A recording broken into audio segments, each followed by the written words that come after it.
Anasema mtunzi, kaifa nastafidu min ramadhana, vipi tutapata faida kutokana na Ramadhan. Kaifa nastafidu min Ramadhan, vipi tutapata faida kutokana na mwezi wa Ramadhan. Mwezi wa Ramadhan unakuja sasa, faida ya mwezi wa Ramadhan tuipataje? Kwa njia zipi? Mwingine huenda akawasikia tu Ramadhani ina fadhila nyingi, lakini hajui afanyeje ili hizo fadhila azipate. Mtunzi katuwekea vipi tutapata faida katika mwezi huu wa Ramadhani.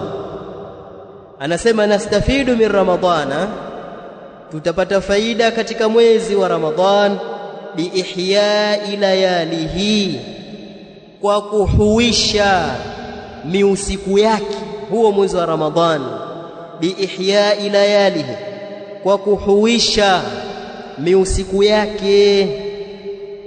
Bilqiyami wa salati tarawih ma'al jamaa, kuhuisha miusiku yake hiyo Ramadhani kwa kisimamo na swala ya tarawih pamoja na jamaa ya hiyo swala ya tarawih.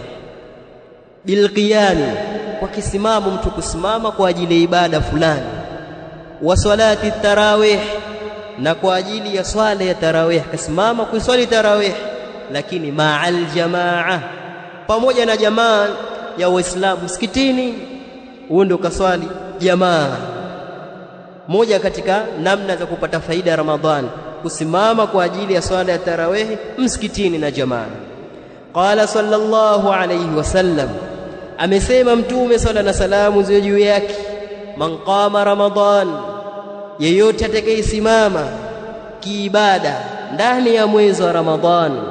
Man qama Ramadhan, yeyote atakayesimama kwa ajili ya ibada ndani ya mwezi wa Ramadhan, imanan, hali ya kuwa na imani ya anachokifanya kwamba hii ni faradhi na hili ni jambo la kisheria, Allah amelifaradhisha kwetu, au Allah ameliwekea sheria juu yetu, lipo. Wahtisaban, na hali ya kutarajia malipo, kwamba ipo siku nitaenda kulipwa kwa hichi kisimamo changu cha ibada. Akisimama kwa ibada kwa haya mambo mawili, imanan wa ihtisaba, nini malipo yake? Ghufira lahu ma taqaddama min dhambi, atasamehewa yeye yaliyotangulia katika madhambi yake. Hadithi hii ni mfano ile tuliyopita mwanzo katika fadhila za Ramadhani. Kule Mtume alisema man swama Ramadhan imanan wa ihtisaban ghufira lahu ma taqaddama min dhambi. Kule kufunga tu unasamehewa madhambi yako yote yaliyotangulia.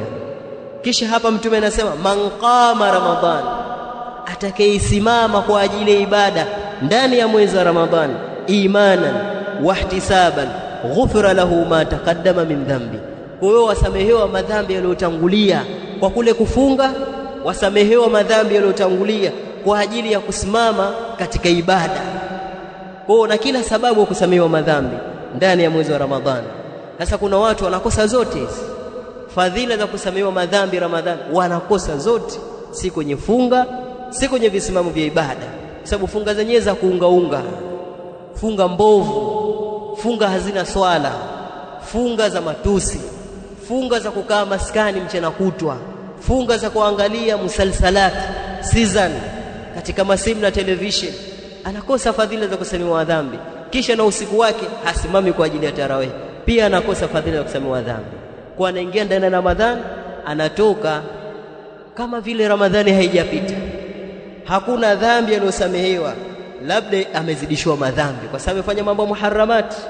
Ndani ya Ramadhani yaongezewa dhambi baada ya kufutiwa. Wapo wao.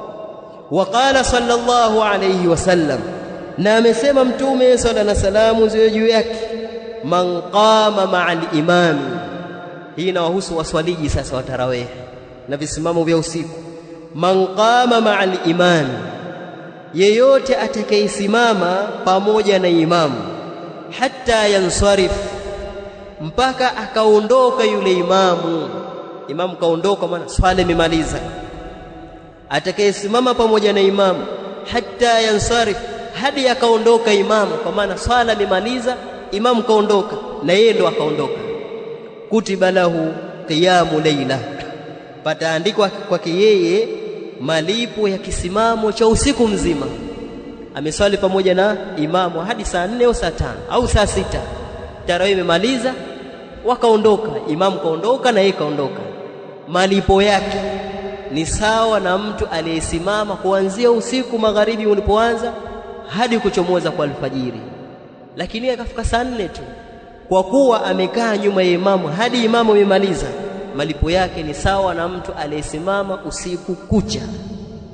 Fadhila za kusimama pamoja na imamu pasi na kutoka, kwa sababu sharti hata yansarif, ni sharti hiyo mpaka atakapoondoka imamu.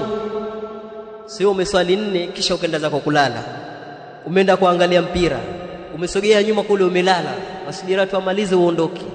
Huingii kwenye hadithi hii. Utapata fadhila za zile rakaa 4 tu, ama fadhila za kusimama usiku wote huwezi kuzipata hadi uswali pamoja na imamu mpaka imamu amalize. Man qama ma'al imam hatta yansarif kutiba lahu qiyamu layla, ataandikiwa yeye kisimamo, mani thawabu za kisimamo cha usiku wote, kama vile mtu aliyesimama usiku mwanzo hadi mwisho wake. Kuna masala hapa. Al-Imam Ibn Rajab katika kuonyesha fadhila za usiku huu, lakini pia kufafanua hadithi hii, anasema katika Lataiful Ma'arif, wa hadha yadullu ala anna qiyama thuluthi al-layli wa nisfihi yuktabu bihi qiyamu laylatin lakin ma'a al-imam. Maneno mazuri kabisa Ibn Rajab anasema, na hili linajulisha kwamba hakika kisimamo cha theluthi ya usiku au nusu usiku huandikwa kwa sababu ya kisimamo hicho, kama vile mfano wa kisimamo cha usiku wote. Umesimama na imamu theluthi tu ya usiku hadi saa 5 umeenda kulala, lakini kwa kuwa umesimama na imamu unaandikiwa fadhila za usiku mzima. Lakini anasema hayo, lakini kupatikana hilo ma'al imami, uwe pamoja na imamu, sio umeingia nusu ukatoka, huwezi kupata fadhila hizi. Lakini ma'al imam, lakini iwe ni pamoja na imamu, upate fadhila za usiku mzima hali ya kuwa umesimama sehemu tu ya usiku, uwe na imamu wako. Aliulizwa swali al-Imam Ibn Baz kuhusiana na mtu ambaye ameingia pamoja na imamu, lakini imamu alipofika rakaa kadhaa yule maamuma akatoka, akamwachia imamu endelee. Na hizo rakaa zimethibiti pia katika tarawih. Sisi tunasali rakaa ngapi hapa? 8. Na witri 3 zinakuwa ngapi? 11, sio? Wewe umeenda kuswali nyuma ya imamu anayeswali 23 au 21. Je, fadhila za kusimama na imamu utazipata kama vile umesimama usiku kucha, ikiwa umetoka kwenye zile 11 ambazo na hizi ndo sawa hizi, au kwenye 8 ukachomoka pembeni ukasogea ukaswali witri yako ukaondoka, umetimiza 11, ukamwacha imamu na 20 zake? Je, hizi fadhila wewe utazipata? Kama nyinyi mnasemaje hapo? Hizi 8 kweli zipo, lakini sasa kwa ile khilafu iliyopo, imamu huyu si wa 8, huyu ni 20 na kadhaa. Kwa hapo ulipotoka ndipo kuna kauli na hadithi ya Mtume, na ndio kitendo alichokifanya Mtume. Umetoka lakini ukamwacha imamu aendelea na zile rakaa nyingine ambazo ni kauli ya wanachuoni wengine. Je, fadhila za kusimama usiku wote utazipata? Aljawabu la, jawabu hapana. Sheikh Ibn Baz akasema, al-afdalu an yattabi'a au an yutabi'a al-imamu hatta yansarif, kilichokuwa bora ni kufuatwa imamu mpaka atakapomaliza. Liqauli an-nabii man qama ma'a al-imam hatta yansarif kutiba lahu qiyamu layla. Hili ndio bora, sio wewe kutoka. Hutaki 20 na kadhaa, nenda msikiti wa 8. Umekuja nyuma ya 20, utaswali mwanzo mwisho kama wataka zile fadhila za usiku mzima. utamfuata imamu kwenye hizo 20. Ukitoka katikati fadhila hizi zinakukosa wewe. Sijui mnaelewa au nasema peke yangu? Kwenye majmuu fatawa maneno yao utayapata. Ibn Baz pia aliulizwa al-Imam Ibn Uthaymeen masala mfano wa hayo. Je, mathalan hapa katajwa man qama ma'al imam, yeyote atakayesimama pamoja na imamu. Hawakutajwa man qama ma'al imamaini, atakayesimama na maimamu wawili. Imamu huyo mmoja. Sisi tunasalishwa na maimamu ngapi? Wawili. Je, tuingia kwenye hadithi hii au sio? Mushkili huo, tupite tu mushkili. Haya, jawabu lake inakuwaje? Sisi tunasema imamu wawili, huyu 4 na huyu 4 8, na yule wa mwisho malizia na witri. Wakati mwingine watatu, akiingia wengine pia wa witri, wakawa imamu watatu. Je, Mtume kasema man qama ma'al imami, atakayesimama na imamu huyo mmoja. Asema man qama ma'al a'imma, maimamu wengi au imamaini, fadhila hizi tutazipata? Kasalulizo Ibn Uthaymeen swali kama hilo nilouliza nyinyi hapa, akajibu kama ifuatavyo: fa inna hadhaini al-imamaini yu'tabarani bimanzilati imamin wahidin, hawa maimamu wawili hawa wanazingatiwa katika daraja ya imamu mmoja. Fayabqa al-insanu hatta yansarifa al-imamu ath-thani, mtu atabaki kuendelea na swala hadi atakapomaliza yule imamu wa pili, kwa sababu anazingatiwa hawa wawili tunawazingatia ni huyo ni mmoja, wapo katika daraja la imamu mmoja hata kama ni wawili. Kwa hiyo wewe usije ukasema man qama ma'al imami, tumeambiwa imamu mmoja, kwa baada ya kuwa ameshamaliza huyu wa mwanzo mimi natoka zangu, nishasimama na imamu hadi ametoa salamu, imamu mwingine simtaki. Hupati zile fadhila kwa sababu ni wawili, lakini unazingatiwa daraja la imamu mmoja. Hutakiwi kutoka hadi amalize imamu wa pili kama wakusudia fadhila za kusimama usiku mzima. Kwa hilo sio mushkili kwetu. Maimamu wawili itakuwaje? Bimanzilati imamin wahid, hao wote wawili wapo kwenye daraja la imamu mmoja tu, kwa hatutatoka mpaka wamalize wote wawili. Pia kuna mushkili nataka ni uibue hapa. Kuna watu wanaswali tarawih, kaswali tarawih pamoja na imamu hadi witri kamaliza, tunatarajia fadhila hizi za usiku mzima atazipata.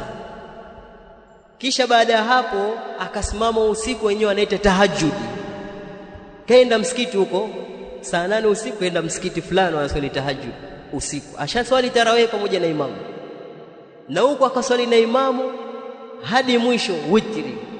Je, zile fadhila za usiku kucha atazipata mara 2 au itazingatiwa ipi, hii ya mwanzo au ile ya pili?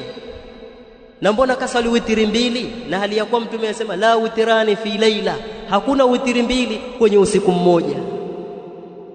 Kaswali witri wakati wa tarawih, kaswali witri katika tahajjud, inakuwaje? Inazingatiwa ipi? Al-Imam Ibn Uthaymeen yeye alitoa mwongozo katika hilo kuhusu hizi witri 2. Mtu ambaye anakusudia kuswali wakati wa tarawih ule wa kawaida mwanzo mwa usiku, kisha anakusudia kusimama tena kwa ajili ya hiyo tahajjud usiku, pia kuna witri huko, basi haimfanyi kule kukusudia kwake kuamka usiku mkubwa kuswali awache witri ya imamu wakati huu wa mwanzo wa usiku. Sema witri hii hapa naiacha, nitakuja kuipata nikisimama tena usiku na imamu mwingine.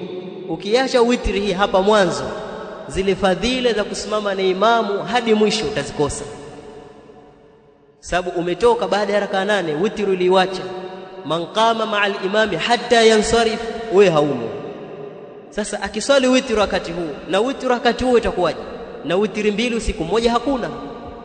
Sasa naambiwa aswali na imamu hadi witri mwanzoni mwa usiku, swali ya tarawih, kisha ataamka usiku kwa ajili ya hiyo tahajjud.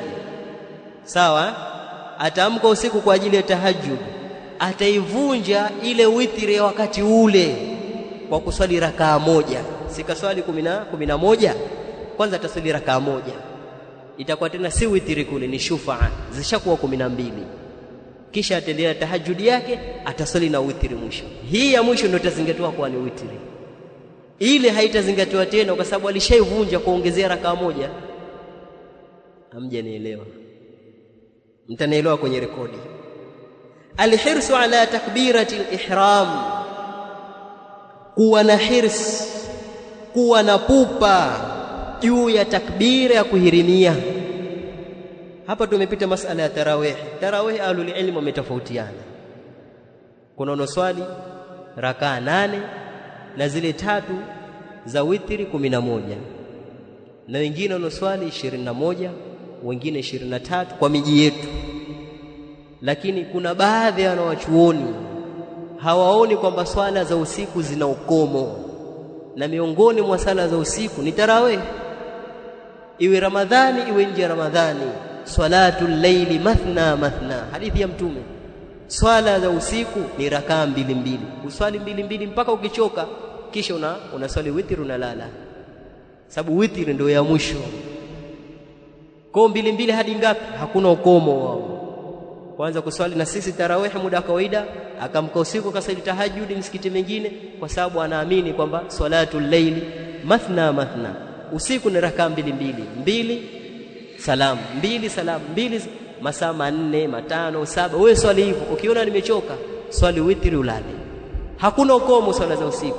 Huu pia ni msimamo upo, na sio khilafu za kumuingiza mtu kwenye bid'a kwamba wewe ni mubtadi' kwa sababu unaswali 23 msikiti wenu, na mimi nitakuwa ni sunniyu salafiyu kwa sababu taswali 8. La, mambo hayako hivyo. Sisi tuamini tu kwa misimamo yetu kile alichokifanya Mtume ndio bora zaidi kuliko kile kilichofanywa na maswahaba wake na waliokuja baadaye. Ndio maana tusali 8 ndizo alizoswali Mtume mwenyewe, lakini hizi 20 na kadhaa nazo zipo, zimethibiti, lakini utaona hichi ndio bora kwa sababu mwenyewe Mtume ndio ameswali hizi, na witri zile 3 zikawa rakaa 11. Baadhi ya riwaya zinaonyesha Mtume aliswali rakaa 13. Unasemaje? 13 utajiuliza, 8 tarawih, 3 witri, jumla 11. Hizi 2 zimetoka wapi?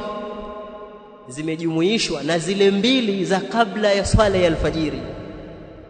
Rak'at alfajiri khairun min ad-dunya wama fiha. Kabla alfajiri sunna rakaa 2 pale, zikajumuishwa na kule. Kwa usiku mzima Mtume alikuwa kuswali rakaa 13, 8 za tarawih, 3 za witri, 2 kabla ya salatul fajiri. Kwa kujumuisha unapata 13. Kwa hakuna mushkili hapo. Sawa? Kwa jambo liko hivyo. Tutaswali 8 kwa ndo alichokifanya Mtume mwenyewe. Hatuingizi kwenye bid'a na upotevu wanaoswali 20 na kadhaa au mtu akaswali 80. Hiyo kauli ipo. Kina Ibn Uthaymeen ndio wanoitia nguvu hiyo. Hakuna ukomo wa idadi ya rakaa za usiku. Salatul layli mathna mathna. Kwa hiyo khilafu sio za kupingana kutiana katika uhizbi wala katika bid'a. Hayo mambo yapo kwa wanachuoni, ni masala ya kifiqhi. Haya, alhirsu ala takbirati alihram, pupa juu ya takbira ya kuhirimia, takbira ile ya mwanzo ya kuifunga swala.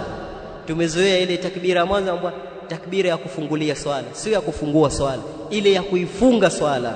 Swala sasa umeifunga, kilichomo hakitoki, kisichokuwemo hakiingii, umeshafunga pale kwa ile takbira.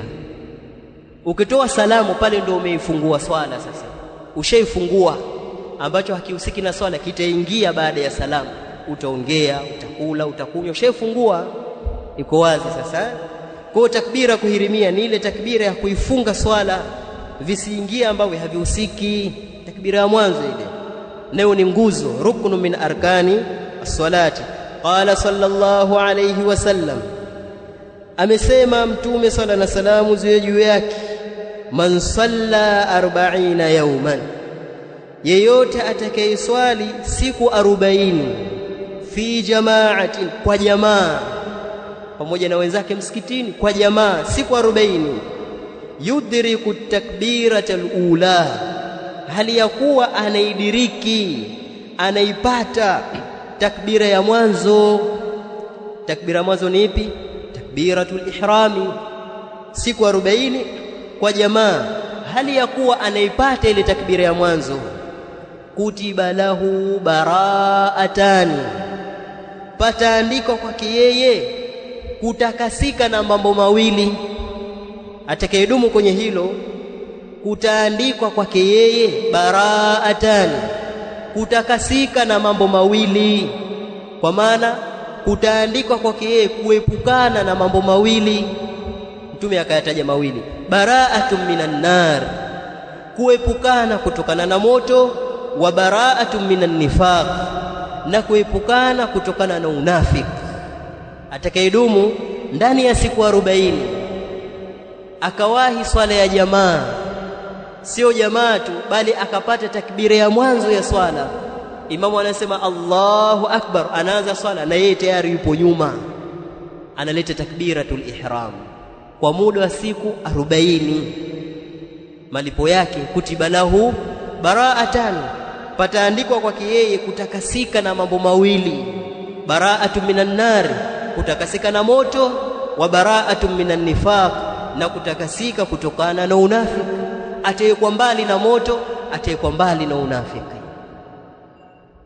Ni nani kati yetu ashakutekeleza hili? Nimpe zawadi kubwa tu, anyoshe mkono kidume kama yupo. Maana hii kazi inataka kidume. Udume sio kifua kipana na mwili mkubwa, mbavu nene, wenyewe hata six pack, si udume ule. Kule mkutafuta njaa tu. Udume ni huu kwenye ibada. Sasa ule si udume, kwa sababu mwenye nguvu hasa alladhi yamliku nafsahu inda al-ghadab, huyu ndo mwenye nguvu. Anapokasirika anaizuia nafsi yake asifanye uovu. Huyu ndo nguvu, sio kuinua vyuma. Kifua mwili mkubwa lakini wana mahasira kweli, bado hawana nguvu. Nguvu ni kuizuia nafsi yako unapokasirika. Sasa nataka nisome athari hapa za vidume ambao hili kwao lilikuwa ni jambo jepesi kama maji ya kunywa tu. Siku 40 ni kidogo sana kwao. Kudiriki takbira ya imamu bado hujamtafutia adhabu. Kama umempa adhabu, basi kwake hiyo si adhabu. Walipita watu kwenye hii dunia, hizi 40 ni kidogo sana kwa wao. Maisha yao yote walikuwa ni hivyo. Anasema Sa'id ibn al-Musayyib, anasema katika Wafayatul A'yan, anasema ma fatatni at-takbiratul ula mundu 50 sana, haijawahi kunipita mimi takbira ya mwanzo ya imamu ile kutokea miaka 50 iliyopita. Hapo anapozungumza miaka 50 nyuma, anasema iliyopita, sijawahi kupitwa na takbira ya mwanzo. Sasa nawaambia siku 40 miaka, unaambia siku 40 si cha mtoto tu kwake yeye. Yasema tokea miaka 50 nyuma sijawahi kupitwa na takbira ya mwanzo. Kisha akasema wa ma nadartu qafa rajulin fi salati mundu 50 sana, na sijawahi kuangalia kichogo hichi kichogo hichi cha mtu yoyote katika swala kwa muda miaka 50. Yeye angalia ukuta wa msikiti tu. Maana yake nini? Maana yake apata safu ya mwanzo. Sijui mjaelewa. Wewe ukija hapa ukiingia safu ya pili, angalia kisogo cha mwenzako nyuma, haumuoni imamu wala ukuta wa msikiti mbele. Sasa yeye miaka 50 hajawahi kukaa nyuma ya mtu. Akiangalia hivi aona ukuta wa msikiti tu, kwa sababu anapata rakaa ya mwanzo. Miaka 50, na hiyo miaka 50 hajawahi kukosa takbira ya mwanzo ya imamu. Imamu akisema Allahu akbar na yeye yupo tena safu ya mwanzo. Miaka 50. Sasa kumwambia siku 40 bado si tatizo kwake. Sasa sisi hizi 40 tu za kushinda. Je, miaka sio 50, mwaka mmoja tu? Hakuna. Hao sasa ndio vidume. Pia aminukuu Ibn Sa'd katika at-Tabaqat kutoka kwa huyo huyo Sa'id ibn al-Musayyib kwamba yeye amesema ma sami'tu ta'dhinan fi ahli mundu 30 sana, sijawahi kusikia adhana nikiwa nyumbani kwangu kwa muda miaka 30. Adhana naisikilizia kwangu muda miaka 30, kitu sijawahi. Kwa maana adhana zote za mkuta msikitini, muadhini akija yeye tayari yashaingia, adhana yamkutia msikitini, kwa maana yanakuja kabla muadhini. Miaka 30 hayajawahi kusikiliza adhana akiwa nyumbani kwake kwa jamaa zake. Sisi sio adhana, tuaje swala pia shamaliza, achilia mbali adhana, swala pia imeshamaliza ndo tuingia. Hawa ndio vidume, sibini uongeze nyingine. Qala Waki' ibn al-Jarrah, yakasema sasa wewe mbona shewachelewa hapo? Usijiulize hivyo hawa watu wasoma vidume, sawa tuwasoma tu vidume, haina maana sisi tuwaweza, tukijitahidi tuwaweza, wavivu tu sote. Qala Waki' ibn al-Jarrah, al-Imam Waki' ibn al-Jarrah huyu ni katika mashayikh zake Imam Shafi'i, ndio wale mashairi Imam Shafi'i, shakaktu ila Waki'i su'a hifdhi fa arshadani ila tarki al-ma'asi. Imam Shafi'i hifdhi yake iliyumba hivi kidogo, akamfuata shekhi wake Waki' ibn Jarrah akaambia nina shida gani, mbona hifdhi yangu sielewi, nikiangalia mahala sasa hivi naangalia zaidi ya mara moja, zaidi ya mara mbili ndipo nihifadhi. Sikuwa hivi, nikiangalia mara moja mimi nimehifadhi, sasa hivi naangalia mara mbili, mara nne, hifdhi yangu mbovu. Hiyo mara 4 5 aona hifdhi mbovu. Waki' akamwambia wacha maasi, ukiwacha maasi hifdhi yako itakuwa nzuri. Akakumbuka kweli niliwahi kuona kitu fulani cha maasi kwa bahati mbaya, kimakosa. Akakumbuka sana kile ndio kilopunguza nguvu ya hifdhi yangu, kaona kwa bahati mbaya, makosa tu, haja kusudia. Sisi tuangalia mangapi kwa makusudi hasa, afu wataka uhifadhi msahafu miaka mingapi upewe. Na hii jamii tulionayo, ukitaka usitake utaona tu, na huwezi kujifungia ndani, lakini mengine tujiachia wenyewe kwenye masimu yetu yamo. Sasa hivi hizo haziwezi kupatikana. Zema Mshafi akiangalia kahifadhi, akiangalia huko kahifadhi, afungwa huko, haziwezi kupatikana. Allah tufanyie pesa, lakini jamii tunazoishi nazo ni ngumu, na sisi wenyewe pia tuna mambo yetu huko kwenye simu zetu. Haya, anasema Waki' huyu Ibn Jarrah, sasa mwalimu wa Imam Shafi, anasema kana al-A'mashu, alikuwa al-Imam al-A'mash qariban min 70 sana, karibia miaka 70, lam tafutuhu takbiratul ula, haimpiti yeye takbira ya mwanzo. Al-Imam al-A'mash miaka 70 hajawahi kupitwa na takbira ya mwanzo, kwamba Allahu akbar ya imamu yeye yuko nje hajafika. Miaka 70 ujambo halikupatikana kwake. Sio siku, miaka. Wewe tukukupa wiki moja tu na hela tukuwekee, basi vyote zikose hizo hela. Wiki tu isikupite takbira isipokuwa uwe nyuma ya imamu. Kwenye swala yako usimwangalie mtu, angalie ukuta, safu ya mwanzo, na hela tutaweka, kila kitu, vyote utakosa. Kwa sababu kuna siku utakosa tu, tumeshughulishwa sana sisi kuliko ibada. Na vile vile amesema Ibn Samaa, magathtu 40 sana. Hiyo athari iliyosoma hapo nyuma ipo katika Tadhkiratul Huffaz, taipata hiyo A'mash na Waki'. Anasema Ibn Samaa, nilikaa mimi miaka 40, lam tafutni takbiratul ula, haikunipita takbira ya mwanzo na imamu, illa yaumun matat ummi, isipokuwa siku ambayo mama yangu alikufa. Siku aliyofariki mama yangu ndio siku ambayo takbira ya mwanzo imamu ilinipita.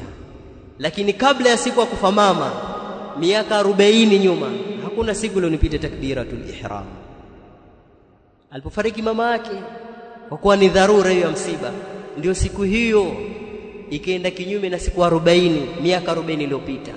akakosa takbira ya imamu ya mwanzo. Utaipata katika Siraru Alamin Nubala. Athari ya mwisho ya kidume Sufyan ibn Uyayna anasema kutuhusia sisi sasa, la takun mithla abdi su'i, usiwe wewe Muislamu mfano wa mja muovu. Kwa nini? La yaati hatta yud'a, haendi au haji yeye hadi aitwe. Iti swalata qabla nida, iende swala au ijie swala kabla ya wito. Usiwe wewe mfano wa mtu muovu. Mtu muovu ni yupi? Ni yule ambaye haji kwenye swala hadi aitwe, adhana isikie hiyo hayya ala swala ndo aje msikitini. Wewe usiwe mfano wa mja huyu muovu, kamuita mja muovu, kwa sababu haji msikitini hadi asikie adhana. Iti swalata kabla nida, akasema iende swala kabla ya wito. Haya, turudi kwenye kitabu chetu. Hayo ilikuwa ni machache kwa hao vidume ambao walikuwa wanajua swala ni nini. Muda miaka 50 mtu takbiratul ihram haijampita, haje kuangalia kichogo cha mwenzake, yeye kuangalia imamu au ukuta wa mbele wa msikiti. Rakaa ya mwanzo, aljulusu fil masjidi ba'da salati alfajr. Na hichi nukta hii tuwe makini, kukaa msikitini baada ya swala ya alfajiri pia ni katika fadhila za na kupata faida mwezi wa Ramadhani. Siku zote haya yapo, lakini mwezi wa Ramadhani huongezewa fadhila kwa sababu ni mwezi mtukufu. Kukaa msikitini baada ya swala alfajiri. Qala sallallahu alayhi wasallam, amesema Mtume swalla na salamu ziwe juu yake, man salla alfajra fi jama'ati, yeyote atakayeswali alfajiri kwa jamaa, thumma jalasa, kisha akakaa, yadhkuru Allah, hali yakuwa anamtaja Allah, anaita adhkari pale. Na katika adhkari ilikuwa kubwa ni Qur'an, ima asoma Qur'an au adhkari nyingine anazileta. Thumma jalasa, kisha akakaa baada salatul fajr, akakaa pale fi musallahu, kwenye ule mswala wake, sehemu aliyoswali, hakuondoka. Yadhkuru Allah, hali yakuwa anamtaja Allah, anamdhukuru Allah, hatta tatlu'a ash-shamsu, mpaka likachomoza jua. Jua likachomoza hali yakuwa amekaa pale sehemu yake aliyoswalia alfajiri. Thumma salla rak'atayn, kisha akaswali rakaa mbili baada ya kuchomoza jua. Kutiba lahu, pataandikwa kwake yeye mtu huyo, ajru hajjatin wa umratin, ujira wa hija na umra, tamatin, hija iliyotimia na umra iliyotimia.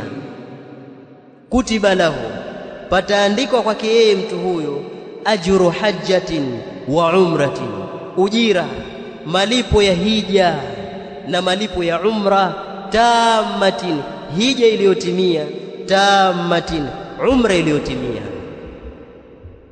Na wauliza, kwa hadithi hii kuna haja ya kwenda hija na umra? Kwa kufanyia kazi hili, je, kuna haja tena kutoa milioni 16, 18 kwenda hija? Hakuna haja, si ndivyo? Tufanye tu haya mambo. Hija ndafanyaje wakati hija hii hapa Mtimkavu uweza kuipata? Baada ya swala alfajiri hakuna kuondoka. Hapa mkonyewe ni hija mpaka lichomoze jua, swali rakaa mbili basi. Sasa kama yeye mtu kaenda hija mara moja kwenye umri wake, kapanda pipa huyo, uweza kuipata kila siku bila gharama yoyote. Swali, hakuna haja kwenda tena Maka? Tuishia tu hapa Mtimkavu?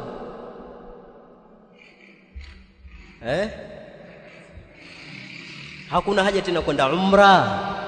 Mtu Ramadhani huyo enda umra, naambia shehe, hizo hela zako nipe mimi, nitakufahamisha kitu sawa na umra. Wampa hela ustadhi akufahamisha hii hadithi, basi ndio hivyo. Wanachuoni hawasemi hivyo. Sasa maneno haya aliyasema Mtume, maswahaba wakayasikia, na wanafunzi wa maswahaba wameyasikia mpaka kutufikia sisi. yashapitia nyumati za watu, lakini pamoja na hivyo masahaba walikuwa wanaenda hija. Mtume mwenyewe ameenda kuhiji, na wanafunzi wa masahaba pamoja na uwepo hadithi walienda hija, tena kila mwaka wanaenda kuhiji, na wanawachuoni kila mwaka wanaenda kuhiji. Kwa nini wasijizuie tu zile gharama zao wakawapa wanafunzi wao? Sasa haya, nendeni ni wanafunzi mmoja mmoja, mimi nitamalizana na hii ya msikitini kwangu baada ya salatul fajr, kwa sababu kuna tofauti ya haya yaliyosemwa na hiyo hija inayokusudiwa, ila ndani yake kuna almushabaha. Nataka uelewe hapa, kuna mfanano